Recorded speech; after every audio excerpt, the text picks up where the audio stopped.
किवें हो प्यारे विद्यार्थियों, उम्मीद करदा बेटे सारे वधिया होगे और अच्छी तरह नाल पढ़ाई भी कर रहे होगे। पोलिटिकल साइंस दे इस वीडियो दे विच बेटे आपां पढ़ांगे चंगी नौकरशाही दे गुण, यानी qualities of good bureaucracy. Last videos दे विच भी आपां ब्यूरोक्रेसी बारे ही पढ़ रहे हैं, तो इस दे विच आपां क्वालिटीज़ पढ़ांगे ब्यूरोक्रेट्स दियां। तो सब तो पहले योग्यता यानी कि एबिलिटी। नौकरशाही दे मैंबर अपने कारजां नूं करन विच योग अते निपुण होने चाहिए हैं। शासन एक कला है, इस नूं चलाउण लई लोक सेवकां नूं विशेष ज्ञान अते अनुभव की लोड़ हुंदी है। इस दे लई उन्हां नूं जरूरी सिखलाई दित्ती जाती है। तो सब तो पहला गुण जिहड़ा है ब्यूरोक्रेट दे विच की होना चाहिए, योग होना चाहिए है। क्योंकि अजकल दा शासन इन्ना आसान नहीं रहा जिन्ना पुराने टाइम की अगर आप गल करिए, तो अजकल पब्लिक भी बड़ी अवेयर है। तो जिहड़े नौकरशाह ने वो योग होने चाहिए ने लोगों के जरूरतों के प्रति। दूसरा गुण जिहड़ा उन्हां च होना चाहिए वह है एफिशिएंसी। इत्थे बेटे एक ध्यान रखने वाली गल है, आपां नौकरशाही के गुणां की गल कर रहे हैं।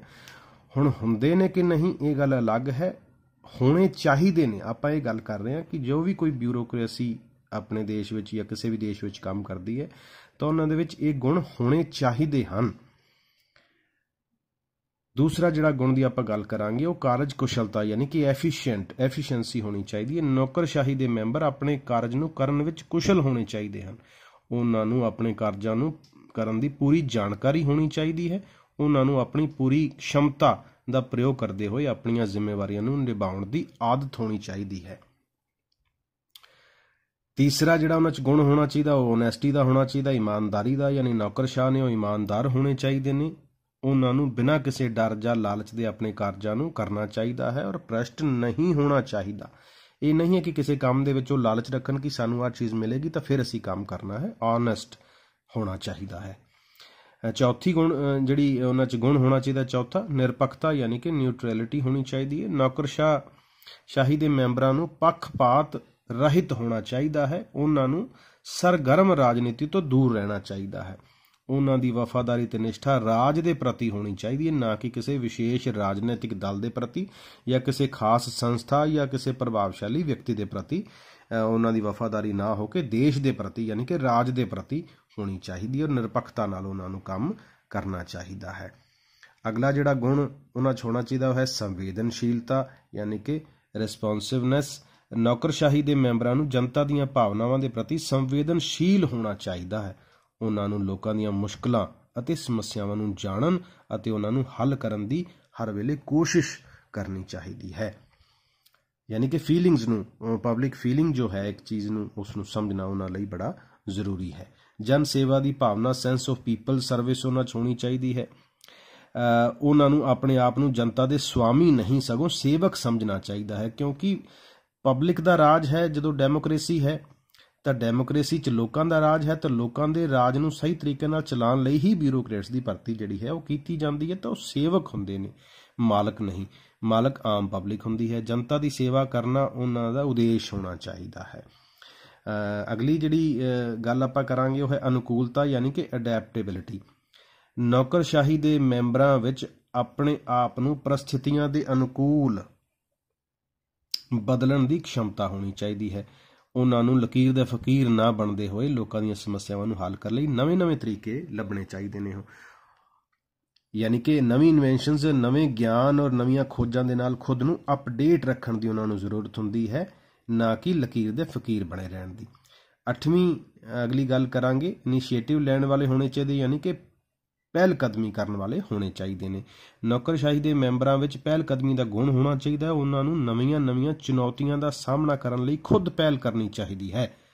उन्होंने हमेशा अपने उपर के अधिकारियों वाल ही नहीं देखना चाहिए कि अगर वो समस्या का हल करेगा या वो मैनू कहेगा तो कर देंगे, अगर नहीं कहेगा तो नहीं करांगे। तो खुद इनिशिएटिव लेना चाहिए है। अगली गल है पारदर्शिता यानी कि ट्रांसपेरेंसी नाल काम करना चाहिए है। ਜਨਤਾ ਨੂੰ ਉਹਨਾਂ ਦੇ ਕਾਰਜ ਕਰਨ ਦੀ ਵਿਧੀਆਂ ਦੀ ਪੂਰੀ ਜਾਣਕਾਰੀ ਹੋਣੀ ਚਾਹੀਦੀ ਹੈ। ਜਨਤਾ ਨੂੰ ਨੌਕਰਸ਼ਾਹੀ ਦੇ ਮੈਂਬਰਾਂ ਦੇ ਕਾਰਜਾਂ ਦੇ ਸੰਬੰਧ ਵਿੱਚ ਸੂਚਨਾ ਹਾਸਲ ਕਰਨ ਦਾ ਅਧਿਕਾਰ ਹੋਣਾ ਚਾਹੀਦਾ ਹੈ। ਜਿਵੇਂ ਸਾਡੇ ਦੇਸ਼ ਵਿੱਚ ਹੁਣ RTI ਐਕਟ ਹੈ, RTI ਦੇ ਅਧੀਨ ਕੋਈ ਵੀ ਵਿਅਕਤੀ ਜਿਹੜਾ ਹੈ ਉਹ ਕਿਸੇ ਡਿਪਾਰਟਮੈਂਟ ਦੇ ਕਿਸੇ ਕੰਮ ਦੀ ਜਾਣਕਾਰੀ ਜਿਹੜੀ ਹੈ ਉਹ ਕਢਵਾ ਸਕਦਾ ਹੈ। ਤਾਂ ਇਹ ਨੌਕਰਸ਼ਾਹੀ ਦੇ, ਚੰਗੀ ਨੌਕਰਸ਼ਾਹੀ ਦੇ ਗੁਣ ਨੇ। ਇਹਨਾਂ ਦਾ ਹੋਣਾ ਕਿਸੇ ਵੀ ਦੇਸ਼ ਦੇ ਜਿਹੜੀ ਐਡਮਿਨਿਸਟ੍ਰੇਸ਼ਨ ਦਾ ਸਿਸਟਮ ਹੁੰਦਾ ਹੈ ਉਸ ਦੀ ਸਫਲਤਾ ਇਹਨਾਂ ਗੁਣਾਂ 'ਤੇ ਨਿਰਭਰ ਕਰਦੀ ਹੈ। ਅਗਰ ਇਹ ਗੁਣ ਬਿਊਰੋਕਰੇਸੀ ਦੇ ਵਿੱਚ ਹੋਣਗੇ ਤਾਂ ਪ੍ਰਸ਼ਾਸਨ ਜ਼ਿਆਦਾ ਅੱਛੀ ਤਰ੍ਹਾਂ ਨਾਲ ਚੱਲੇਗਾ, ਕੁਆਲਿਟੀ ਅੱਛੀ ਹੋਏਗੀ, ਲੋਕਾਂ ਦੀਆਂ ਸਮੱਸਿਆਵਾਂ ਸੁਣੀਆਂ ਜਾਣਗੀਆਂ ਔਰ ਹੱਲ ਵੀ ਹੋਣਗੀਆਂ। ਔਰ ਅਗਰ ਇਹ ਕੁਆਲਿਟੀਜ਼ ਕਿਸੇ ਬਿਊਰੋਕਰੇਸੀ ਦੇ ਵਿੱਚ ਨਹੀਂ ਹੋਣਗੀਆਂ ਤਾਂ ਫਿਰ ਮੁਸ਼ਕਲਾਂ ਦਾ ਸਾਹਮਣਾ ਉਸ ਦੇਸ਼ ਦੀ ਸੱਤਾ ਨੂੰ ਵੀ ਔਰ ਲੋਕਾਂ ਨੂੰ ਵੀ ਕਰਨਾ ਪਏਗਾ।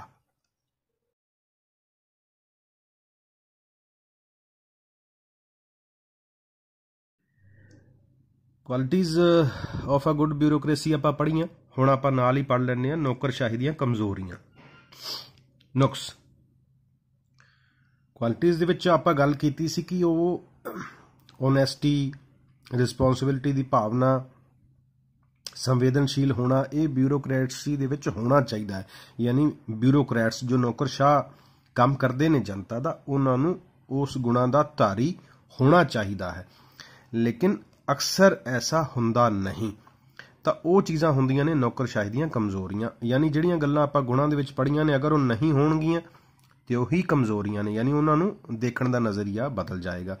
ਹੁਣ ਇਹਦੇ 'ਚ ਆਪਾਂ ਗੱਲ ਕਰਾਂਗੇ ਵਰਗ ਚੇਤਨਾ, ਯਾਨੀ ਕਿ ਕਲਾਸ ਕੌਨਸ਼ੀਅਸਨੈਸ। ਆਮ ਤੌਰ 'ਤੇ ਕੀ ਹੁੰਦਾ, ਜਿਹੜੇ ਨੌਕਰਸ਼ਾਹ ਹੁੰਦੇ ਨੇ ਉਹ ਖੁਦ ਨੂੰ ਪਬਲਿਕ ਨਾਲੋਂ ਸ੍ਰੇਸ਼ਟ ਸਮਝਦੇ ਨੇ, ਆਮ ਜਨਤਾ ਨਾਲੋਂ ਉਹ ਖੁਦ ਨੂੰ ਉੱਚਾ ਸਮਝਦੇ ਨੇ ਔਰ ਉਸੇ ਸੋਚ ਮੁਤਾਬਕ ਉਹਨਾਂ ਨਾਲੋਂ ਵਿਵਹਾਰ ਕਰਦੇ ਨੇ। ਨੈਚੁਰਲ ਹੈ ਕਿ ਉਹ ਫਿਰ ਚੰਗਾ ਨਹੀਂ ਹੁੰਦਾ। ਤਾਂ ਇਹ ਇੱਕ ਸਮੱਸਿਆ ਵਾਲੀ ਗੱਲ ਹੈ, ਇਹ ਵੀਕਨੈਸ ਹੈ ਬਿਊਰੋਕਰੇਸੀ ਦੀ। ਦੂਸਰਾ ਹੈ ਗੈਰ ਜ਼ਿੰਮੇਦਾਰੀ, ਯਾਨੀ ਕਿ ਇਰਰਿਸਪੌਂਸਿਬਿਲਿਟੀ। ਨੌਕਰਸ਼ਾਹ ਦੇ ਜਿਹੜੇ ਮੈਂਬਰ ਹੁੰਦੇ ਨੇ ਉਹਨਾਂ 'ਚ ਜ਼ਿੰਮੇਦਾਰੀ ਦੀ ਭਾਵਨਾ ਨਹੀਂ ਪਾਈ ਜਾਂਦੀ, ਕਿਉਂਕਿ ਉਹ ਖੁਦ ਨੂੰ ਜਨਤਾ ਦੇ ਪ੍ਰਤੀ ਜ਼ਿੰਮੇਵਾਰ ਨਹੀਂ ਸਮਝਦੇ। ਉਹ ਉਹਨਾਂ ਨੂੰ ਆਦੇ ਆਪ ਨੂੰ ਉਹਨਾਂ ਨਾਲੋਂ ਵੱਡਾ ਸਮਝਦੇ ਨੇ, ਤਾਂ ਫਿਰ ਉਹਨਾਂ ਦੇ ਪ੍ਰਤੀ ਜ਼ਿੰਮੇਵਾਰੀ ਉਹਨਾਂ ਦੀ ਸੋਚ ਵਿੱਚ ਹੀ ਨਹੀਂ ਆਉਂਦੀ। ਤਾਂ ਇਸ ਕਰਕੇ ਵੀ ਕੰਮ ਜਿਹੜੇ ਨੇ ਉਹ ਸਹੀ ਨਹੀਂ ਹੁੰਦੇ। ਤੀਸਰੀ ਗੱਲ ਆਟੋਕ੍ਰੇਸੀ, ਯਾਨੀ ਨਿਰੰਕੁਸ਼ਤਾ। ਨੌਕਰਸ਼ਾਹ ਦੇ ਜਿਹੜੇ ਮੈਂਬਰ ਹੁੰਦੇ ਨੇ ਉਹ ਖੁਦ ਨੂੰ ਨਿਰੰਕੁਸ਼ ਹੀ ਸਮਝਦੇ ਨੇ, ਭਾਵਨਾ ਨਾਲ ਉਹ ਕੰਮ ਕਰਦੇ ਨੇ, ਉਹ ਜੋ ਕਰਦੇ ਨੇ ਉਸੇ ਨੂੰ ਹੀ ਠੀਕ ਸਮਝਦੇ ਨੇ ਔਰ ਆਦੇ ਕੰਮਾਂ ਦੀ ਆਲੋਚਨਾ ਸਹਿਣ ਨਹੀਂ ਕਰਦੇ। ਇਹ ਵੀ ਨੁਕਸ ਹੈ। ਰੂੜੀਵਾਦੀ ਦ੍ਰਿਸ਼ਟੀਕੋਣ। ਨੌਕਰਸ਼ਾਹੀ ਦੇ ਮੈਂਬਰ ਆਪਣੇ ਦ੍ਰਿਸ਼ਟੀਕੋਣ ਵਿੱਚ ਰੂੜੀਵਾਦੀ ਹੁੰਦੇ ਨੇ ਔਰ ਪੁਰਾਣੇ ਘਸੇ ਪੀਟੇ ਤਰੀਕਿਆਂ ਨਾਲ ਹੀ ਕਾਰਜ ਕਰਨ ਦੇ ਆਦੀ ਹੋ ਜਾਂਦੇ ਨੇ। ਉਹ ਉਹਨਾਂ ਤਰੀਕਿਆਂ ਵਿੱਚ ਨਵੀਆਂ ਪ੍ਰਸਥਿਤੀਆਂ ਅਨੁਸਾਰ ਪਰਿਵਰਤਨ ਲਿਆਉਣਾ ਨਹੀਂ ਚਾਹੁੰਦੇ, ਜਿਹੜੀ ਚੇਂਜ ਹੈ ਉਹ ਕਰਨਾ ਨਹੀਂ ਚਾਹੁੰਦੇ। ਯਾਨੀ ਅਗਰ ਮੰਨ ਲਓ ਆਪਾਂ ਗੱਲ ਕਰੀਏ ਕਿ ਅਗਰ ਕਿਸੇ ਆਫਿਸ ਦੇ ਵਿੱਚ ਕੋਈ ਵਿਅਕਤੀ ਕੰਮ ਕਰ ਰਿਹਾ ਹੈ ਔਰ ਪਿਛਲੇ 20 ਸਾਲਾਂ ਤੋਂ ਅਗਰ ਕੰਮ ਕਰ ਰਿਹਾ ਤਾਂ ਉਸ ਦਾ ਕੰਮ ਕਰਨ ਦਾ ਇੱਕ ਪੈਟਰਨ ਸੈੱਟ ਹੋ ਚੁੱਕਿਆ ਹੈ, ਉਸੇ ਦੇ ਅਕੋਰਡਿੰਗ ਹੀ ਉਹ ਕੰਮ ਕਰੀ ਜਾਂਦਾ ਹੈ। ਉਹ ਚੰਗੇ ਮਾੜੇ ਉਸਦੇ ਤਜਰਬੇ ਹੋ ਸਕਦੇ ਨੇ, ਉਹ ਉਸ ਨੂੰ ਕੀ ਬਣਾ ਦਿੰਦੇ ਨੇ, ਰੂੜੀਵਾਦੀ ਬਣਾ ਦਿੰਦੇ ਨੇ, ਉਹਨੂੰ ਬਦਲਣ ਨਹੀਂ ਦਿੰਦੇ। ਨਵੇਂ ਗਿਆਨ ਨਾਲ, ਨਵੀਆਂ ਤਬਦੀਲੀਆਂ ਨਾਲ, ਲੋਕਾਂ ਦੀ ਸੋਚ ਨਾਲ, ਬਦਲਦੇ ਮਾਹੌਲ ਨਾਲ ਉਸ ਨੂੰ ਬਦਲਣ ਨਹੀਂ ਦਿੰਦੀਆਂ ਔਰ ਉਹ ਰੂੜੀਵਾਦੀ ਦ੍ਰਿਸ਼ਟੀਕੋਣ ਦੇ ਅਕੋਰਡਿੰਗ ਕੰਮ ਕਰਦਾ ਹੈ, ਜਿਹਨੂੰ ਆਪਾਂ ਕਿਸੇ ਪਿੱਟੇ ਤਰੀਕੇ ਕਹਿ ਸਕਦੇ ਹਾਂ। ਤਾਂ ਇਹ ਇੱਕ ਹੋਰ ਵੀਕਨੈਸ ਹੈ ਬਿਊਰੋਕਰੇਸੀ ਦੀ। ਇੱਕ ਹੈ ਰਸਮੀਵਾਦ, ਫਾਰਮਲਿਜ਼ਮ। ਨੌਕਰਸ਼ਾਹੀ ਦੇ ਮੈਂਬਰ ਆਪਣੇ ਸਾਰੇ ਕਾਰਜ ਨਿਸ਼ਚਿਤ ਨਿਯਮਾਂ ਅਨੁਸਾਰ ਕਰਦੇ ਹਨ। ਉਹ ਉਹਨਾਂ ਨਿਯਮਾਂ ਨੂੰ ਲਾਗੂ ਕਰਨ ਵਿੱਚ ਕਠੋਰਤਾ ਵਰਤਦੇ ਹਨ, ਉਹਨਾਂ ਵਿੱਚ ਲਚਕਸ਼ੀਲਤਾ ਲਿਆਉਣ ਦਾ ਯਤਨ ਨਹੀਂ ਕਰਦੇ। ਅਗਰ ਕਿਸੇ ਦੇ ਕੰਮ ਦੇ ਵਿੱਚ ਥੋੜ੍ਹੀ ਜਿਹੀ ਐਡਜਸਟਮੈਂਟ ਦੇ ਨਾਲ ਔਰ ਉਹ ਨਿਯਮਾਂ ਦੇ ਤਹਿਤ ਹੀ ਹੋਵੇ ਔਰ ਕਾਨੂੰਨ ਦੇ ਤਹਿਤ ਹੋਵੇ, ਜਿਹੜੇ ਬਿਊਰੋਕਰੈਟਸ ਨੇ ਉਹ ਵੀ ਕਰਨਾ ਨਹੀਂ ਚਾਹੁੰਦੇ, ਤਾਂ ਫਿਰ ਉਹ ਆਪਦੇ ਕੰਮਾਂ ਦੇ ਵਿੱਚ ਕਠੋਰ ਹੋ ਜਾਂਦੇ ਨੇ। ਸੰਵੇਦਨਸ਼ੀਲਤਾ ਉਹਨਾਂ ਦੀ ਖਤਮ ਹੋ ਜਾਂਦੀ ਹੈ, ਉਹ ਆਪਦੇ ਕੰਮ ਕਰਨ ਦੇ ਤਰੀਕੇ ਵਿੱਚ ਲਚਕ ਨਹੀਂ ਲਿਆਉਣ ਦਾ, ਉਸ ਚੀਜ਼ ਦੇ ਰਟਾਏ ਕੰਮ ਕਰਨ ਦੇ ਆਦੀ ਹੋ ਜਾਂਦੇ ਨੇ, ਕਹਿਣ ਦਾ ਭਾਵ ਹੈ, ਔਰ ਕਿਸੇ ਤਰ੍ਹਾਂ ਐਡਜਸਟ ਨਹੀਂ ਕਰਦੇ ਖੁਦ ਨੂੰ। ਇੱਕ ਹੋਰ ਚੀਜ਼ ਹੈ ਚਾਪਲੂਸੀ। ਨੌਕਰਸ਼ਾਹ ਜਿਹੜੇ ਜ਼ਿਆਦਾਤਰ ਚਾਪਲੂਸ ਹੁੰਦੇ ਨੇ, ਕਿਉਂਕਿ ਉਹਨਾਂ ਨੂੰ ਹੁੰਦਾ ਕਿ ਜਿਹੜਾ ਉਹਨਾਂ ਦਾ ਬੌਸ ਹੈ, ਵੱਡੇ ਅਧਿਕਾਰੀ ਨੇ, ਉਹਨਾਂ ਨੂੰ ਖੁਸ਼ ਕਰਨ ਅਤੇ ਉਹਨਾਂ ਨੂੰ ਪ੍ਰਮੋਸ਼ਨ ਮਿਲ ਸਕਦੀ ਹੈ ਜਾਂ ਕੋਈ ਹੋਰ ਉਹਨਾਂ ਦੇ ਹਿੱਤ ਜਿਹੜੇ ਨੇ ਉਹ ਸਾਧੇ ਜਾ ਸਕਦੇ ਨੇ, ਤਾਂ ਉਹ ਚਾਪਲੂਸੀ ਕਰਕੇ ਉਹ ਸਾਰੇ ਹਿੱਤ ਸਾਧਣ ਦਾ ਪ੍ਰਯਾਸ ਕਰਦੇ ਹਨ। ਅਗਲੀ ਜਿਹੜੀ ਉਹਨਾਂ 'ਚ ਮੁਸ਼ਕਲ ਹੈ ਉਹ ਹੈ ਪਹਿਲ ਕਦਮੀ ਦੀ ਕਮੀ, ਲੈਕ ਆਫ ਇਨੀਸ਼ੀਏਟਿਵ। ਯਾਨੀ ਕਿ ਕੋਈ ਆਪਾਂ ਗੁਣਾਂ ਦੇ ਵਿੱਚ ਪੜ੍ਹਿਆ ਸੀਗਾ ਕਿ ਇਨੀਸ਼ੀਏਟਿਵ ਲੈਣ ਵਾਲੇ ਹੋਣੇ ਚਾਹੀਦੇ ਨੇ, ਲੇਕਿਨ ਹੁਣ ਦੂਸਰਾ ਉਲਟ ਉਸੇ ਦੇ ਗੱਲ ਹੈ, ਹੁੰਦੇ ਨਹੀਂ ਆਮ ਤੌਰ 'ਤੇ। ਨੌਕਰਸ਼ਾਹ ਦੇ ਮੈਂਬਰਾਂ ਵਿੱਚ ਪਹਿਲ ਕਰਨ ਦੀ ਭਾਵਨਾ ਹੀ ਨਹੀਂ ਹੁੰਦੀ। ਉਹ ਕੋਈ ਵੀ ਨਵਾਂ ਕਾਰਜ ਕਰਨ ਤੋਂ ਹਮੇਸ਼ਾ ਝਿਜਕਦੇ ਹਨ। ਉਹ ਆਪਣੀਆਂ ਕਾਰਵਾਈਆਂ ਨੂੰ ਸਿਰਫ ਨਿਯਮਾਂ ਤੱਕ ਸੀਮਿਤ ਰੱਖਣਾ ਚਾਹੁੰਦੇ ਹਨ ਅਤੇ ਕੋਈ ਵੀ ਰਿਸਕ, ਖਤਰਾ ਨਹੀਂ ਉਠਾਉਣਾ ਚਾਹੁੰਦੇ। ਤਾਂ ਇਹ ਇੱਕ ਸਮੱਸਿਆ ਹੈ। ਕਰਪਸ਼ਨ, ਭ੍ਰਿਸ਼ਟਾਚਾਰ ਇੱਕ ਹੋਰ ਸਮੱਸਿਆ ਹੈ। ਨੌਕਰਸ਼ਾਹੀ ਦੇ ਕਈ ਮੈਂਬਰ ਭ੍ਰਿਸ਼ਟ ਹੁੰਦੇ ਹਨ। ਉਹ ਲੋਕਾਂ ਦਾ ਕੋਈ ਵੀ ਦਫ਼ਤਰੀ ਕਾਰਜ ਪੈਸੇ ਲਏ ਬਿਨਾਂ ਨਹੀਂ ਕਰਦੇ। ਭ੍ਰਿਸ਼ਟਾਚਾਰ ਦੀ ਬਿਮਾਰੀ ਉੱਚ ਅਧਿਕਾਰੀਆਂ ਤੋਂ ਲੈ ਕੇ ਹੇਠਲੇ ਕਰਮਚਾਰੀਆਂ ਤੱਕ ਪਾਈ ਜਾਂਦੀ ਹੈ। ਉਹ ਆਪਾਂ ਸਾਰੇ ਹੀ ਜਾਣਦੇ ਹਾਂ ਕਿ ਆਫੀਸ਼ੀਅਲ ਵਰਕ ਨੇ, ਉਹਨਾਂ 'ਚੋਂ ਬਹੁਤ ਸਾਰੇ ਵਰਕ ਜਿਹੜੇ ਨੇ ਉਹ ਇਸ ਤਰ੍ਹਾਂ ਨਾਲ ਹੁੰਦੇ ਨੇ। ਤਾਂ ਇਹ ਹੈ ਬਿਊਰੋਕਰੇਸੀ ਦੇ ਅਵਗੁਣ।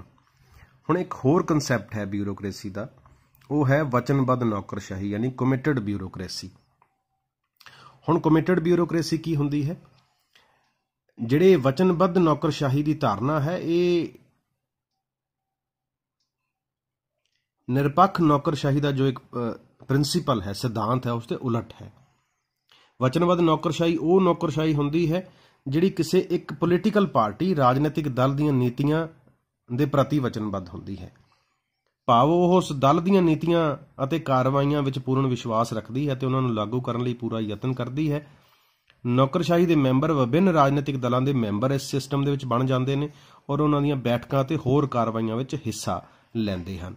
ਲੇਕਿਨ ਇਸ ਦੇ ਵਿੱਚ ਇੱਕ ਸਮੱਸਿਆ ਇਹ ਹੈ ਕਿ ਇਹ ਵਚਨਬੱਧ ਨੌਕਰਸ਼ਾਹੀ ਪੋਲੀਟੀਕਲ ਪਾਰਟੀ ਦੇ ਨਾਲ ਜੁੜ ਜਾਂਦੀ, ਯਾਨੀ ਕਿ ਜਿਹੜੇ ਬਿਊਰੋਕਰੇਸੀ ਸਿਸਟਮ ਹੈ ਉਹਦਾ ਰਾਜਨੀਤੀਕਰਨ ਹੋ ਜਾਂਦਾ ਹੈ ਔਰ ਪੋਲੀਟੀਕਲ ਪਾਰਟੀ ਦੇ ਨਾਲ ਅਟੈਚ ਹੋ ਕੇ ਉਹੀ ਕੰਮ ਕਰਦੇ ਨੇ।